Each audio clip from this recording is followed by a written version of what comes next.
حضرت سلیمان علیہ السلام اور ملکہ بلقیس کا واقعہ۔ حضرت سلیمان علیہ السلام اللہ تبارک و تعالیٰ کے عظیم پیغمبر ہیں۔ قرآن پاک میں سورہ نمل میں اللہ فرماتا ہے، ہم نے داؤد اور سلیمان کو علم بخشا اور انہوں نے کہا اللہ کا شکر ہے جس نے ہمیں اپنے بہت سے مومن بندوں پر فضیلت عطا کی۔ اور سلیمان حضرت داؤد کے قائم مقام ہوئے اور کہنے لگے کہ لوگوں، ہمیں اللہ کی طرف سے جانوروں کی بولی سکھائی گئی ہے اور ہر چیز عنایت فرمائی گئی ہے، بے شک یہ اس کا فضل ہے۔ اور حضرت سلیمان کے لیے جنوں، انسانوں اور پرندوں کے لشکر جمع کیے گئے اور وہ قسم وار کیے گئے۔ قرآن حکیم میں سورہ سعد میں اللہ تبارک و تعالیٰ فرماتا ہے، ہم نے ہوا کو سلیمان کے زیر فرمان کر دیا کہ جہاں وہ پہنچنا چاہیں ان کے حکم سے ہوا ان کو آسانی سے پہنچا دے، اور ہم نے جناتوں کو بھی ان کے زیر فرمان کیا جو کہ بڑی بڑی عمارتیں بناتے تھے، بڑے بڑے پتھر اٹھا کر لاتے تھے اور سمندر میں غوطہ خوری کا کام بھی کیا کرتے تھے، اور جو جنات سرکشی کرتے تھے یا لوگوں کو پریشان کرتے تھے ان کو بڑی بڑی زنجیروں میں جکڑ دیا جاتا تھا۔ سورہ نمل میں آیت نمبر 39 میں اللہ تبارک و تعالیٰ فرماتا ہے، ہم نے سلیمان سے کہا کہ یہ ہماری طرف سے بخشش ہے کہ چاہو تو زنجیروں میں جکڑے ہوئے جناتوں کو چھوڑ دو یا ان کو سزا دو، تم سے کچھ حساب نہیں لیا جائے گا۔ قرآن حکیم میں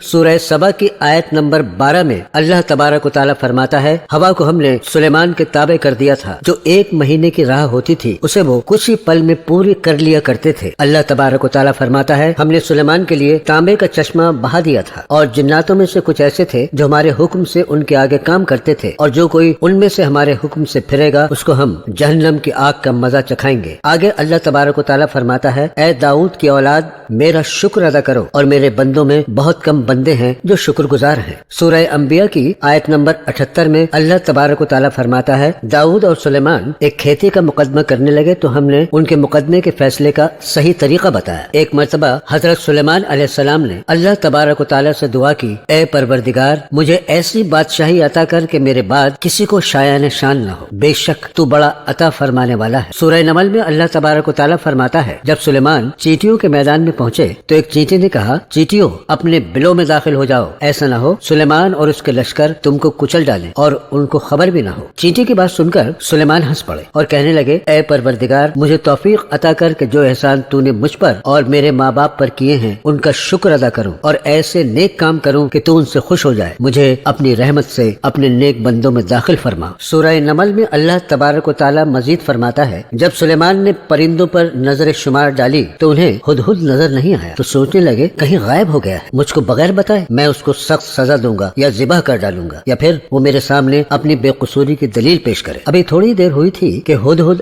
موجود ہوا اور کہنے لگا، مجھے ایک ایسی خبر معلوم ہوئی ہے جس کی آپ کو بھی خبر نہیں ہے، اور میں آپ کے پاس شہر سبا سے ایک یقینی خبر لے کر آیا ہوں۔ میں نے ایک ایسی عورت دیکھی جو لوگوں پر بادشاہت کرتی ہے اور ہر چیز اسے میسر ہے، اور اس کے پاس ایک بہت بڑا تخت ہے۔ میں نے دیکھا کہ اس کی قوم اللہ کو چھوڑ کر آفتاب کو سجدہ کرتی ہے اور شیطان نے ان کو صحیح راستے سے روک رکھا ہے۔ سورہ نمل میں اللہ تبارک و تعالیٰ فرماتا ہے کہ سلیمان نے ہدہد سے کہا کہ میرا خط لے جا اور اسے اس کی طرف ڈال دے، جو عورت آفتاب کی عبادت کرتی ہے اور شہر سبا پر بادشاہت کرتی ہے اس کے پاس سے واپس آ اور دیکھ وہ کیا جواب دیتی ہے۔ جب ہدہد نے شہر سبا کی ملکہ بلقیس کے سامنے حضرت سلیمان کا خط ڈالا اور خط کو دیکھ کر ملکہ بلقیس نے کہا، دربار والو، میرے پاس ایک خط آیا ہے جس کو بادشاہ سلیمان نے بھیجا ہے، اور اس کا مضمون اس طرح ہے کہ شروع اللہ کا نام لے کر جو بڑا مہربان اور نہایت رحم والا ہے، بعد اس کے یہ مجھ سے سرکشی نہ کرو اور میرے پاس چلی آؤ۔ خط سنا کر ملکہ بلقیس کہنے لگی کہ اے اہل دربار، میرے اس معاملے میں مجھے مشورہ دیجیے، اس کے علاوہ مجھے کوئی دوسرا مشورہ نہ دینا اور نہ ہی دربار میں حاضر ہونا، میں اب کوئی فیصلہ نہیں کروں گی جب تک اس خط کا جواب نہ پہنچا دوں۔ دربار کے لوگ کہنے لگے کہ ہم سب تو بڑے زوراور